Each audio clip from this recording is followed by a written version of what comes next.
Nicolas Sarkozy tend la main aux électeurs du Front National. Le président des Républicains a lancé mardi soir un appel au peuple de France, tenté par la radicalité.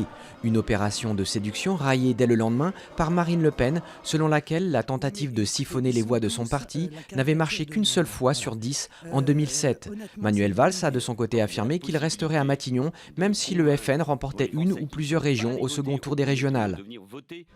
Le troisième kamikaze du Bataclan identifié, il s'agit de Foued Mohamed Agad, un Strasbourgeois de 23 ans qui était parti en Syrie en 2013 avec son frère et un groupe d'amis. Son ADN a permis de prouver qu'il était bien aux côtés d'Omar Ismail Mostefaï et de Sami Amimour lors de l'attaque de la salle de concert qui a fait 90 morts. Un hommage en lumière à Lyon pour les 130 morts des attentats de Paris. Des milliers de Lyonnais ont allumé bougies ou lumignons sur leurs fenêtres pour participer à ce geste de solidarité. Une soirée d'hommage qui remplace la traditionnelle fête des Lumières, annulée par mesure de sécurité après les attaques du 13 novembre. Démonstration de force de la Russie en Syrie.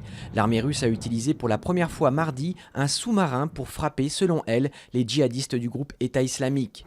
Les forces russes ont aussi récupéré la boîte noire du bombardier abattu par la Turquie fin novembre. Moscou espère ainsi prouver que l'avion n'avait pas violé l'espace aérien turc.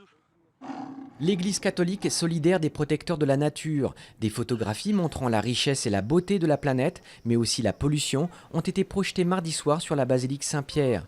Organisé à l'occasion de l'ouverture du Jubilé de la Miséricorde, ce spectacle est aussi un message, alors que se tient à Paris une conférence mondiale sur le climat.